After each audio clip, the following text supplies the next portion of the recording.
Hello smart people, welcome to science paranoia. आज का सवाल, क्या सच में कोई ब्लड ग्रुप सबसे अच्छा या सबसे बुरा हो सकता है? इस प्रश्न का उत्तर जानने के लिए हमें सबसे पहले ये जानना जरूरी है कि आपका ब्लड ग्रुप किस पर निर्भर करता है। ये इस पर निर्भर करता है कि आपके रेड ब्लड सेल्स के सरफेस पे कौन सा एंटीजन मौजूद है। अगर आपके पास ए एंटीजन है तो आपका ए ब्लड ग्रुप होगा, अगर आपके पास बी एंटीजन है तो आपका बी ब्लड ग्रुप होगा, अगर आपके पास ए और बी दोनों एंटीजेंस है तो आपका ए बी ब्लड ग्रुप होगा, और अगर आपके पास कोई भी एंटीजन नहीं है तो आपका ओ ब्लड ग्रुप होगा। Simple, right? इसके अलावा आपके पास और एक एंटीजन होता है जो कि आपने शायद नहीं सुना होगा, और वो है एच एंटीजन। इन्हीं एंटीजेंस पे निर्भर करता है कि आपको कोई इन्फेक्शियस डिजीज होगा या नहीं। जैसे अगर आपके पास ओ ब्लड ग्रुप है तो आप सीवियर मलेरिया से बच सकते हैं। इसका कारण ये है कि मलेरिया होने से आपके रेड ब्लड सेल्स क्लम्प होने लगते हैं और फूल के आकार के पैटर्न्स बनाते हैं, जिन्हें कि रोजेट्स कहा जाता है। ये तब बनते हैं जब infected red blood cells uninfected red blood cells के साथ चिपक जाते हैं।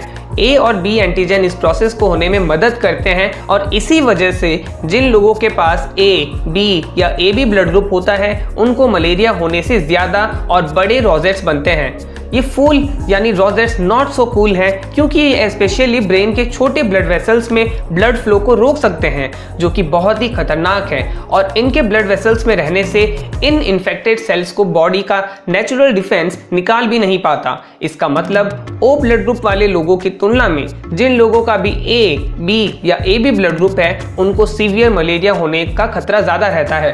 तो ओ ब्लड ग्रुप वालों, आप सब मलेरिया से सेफ हो। लेकिन एक मिनट रुकिए, ओ ब्लड ग्रुप होने का एक डिसएडवांटेज भी होता है। अगर आपके पास ओ ब्लड ग्रुप है तो आप सीवियर मलेरिया से बच तो जाएंगे, लेकिन बैक्टीरिया के कुछ स्ट्रेन जिनसे कॉलेरा होता है उनसे बहुत नुकसान पहुंच सकता है। अर्ली 90s में पेरू में कॉलेरा आउटब्रेक में जिन लोगों का ओ ब्लड ग्रुप था उनको अस्पताल में भर्ती करने की संभावना 8 गुना ज्यादा थी।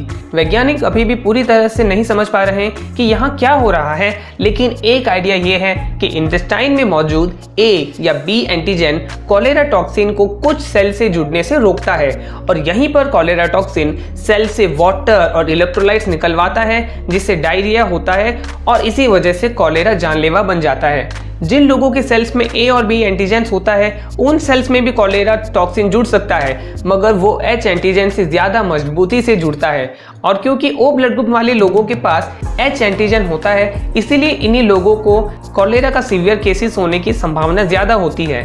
कॉलेरा टॉक्सिन बी लाइक, मुझे ए और बी से ज्यादा एच एंटीजन पसंद है। एंटीजेंस पे ये भी निर्भर करता है कि आपका हार्ट डिजीज होने का रिस्क कितना होगा।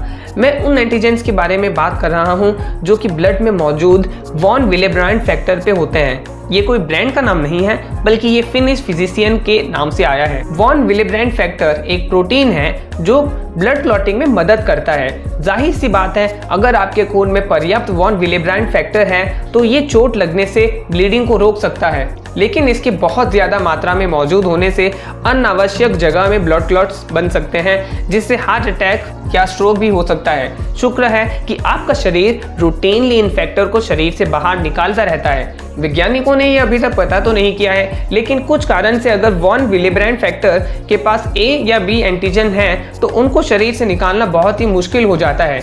इसी वजह से जिन लोगों का ए, बी या ए बी ब्लड ग्रुप होता है उनमें ये क्लॉटिंग फैक्टर 25% ज्यादा पाया जाता है।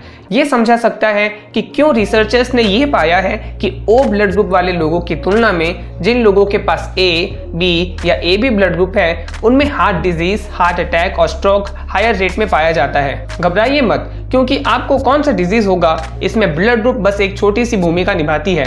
ए और बी एंटीजेंस होने से नुकसान तो होता है, लेकिन इससे भी ज्यादा नुकसान तब होगा अगर आप पिज्जा बर्गर खाते रहेंगे और वर्कआउट भी नहीं करेंगे। इसका मतलब हेल्दी फूड खाने से, रेगुलर एक्सरसाइज करने से, प्रॉपर हाइजीन मेंटेन करने से आपको कोई भी डिजीज होने की संभावना कम हो सकती है। इसीलिए आपको आपके ब्लड ग्रुप को लेकर ज्यादा चिंता करने की जरूरत नहीं है। अगर आपको ये वीडियो अच्छा लगा हो तो इसे लाइक और शेयर कर दीजिए, और इसी तरह से साइंस वीडियोस देखने के लिए इस चैनल को सब्सक्राइब करके नोटिफिकेशंस भी ऑन कर दीजिए। इस वीडियो को देखने के लिए आपका धन्यवाद।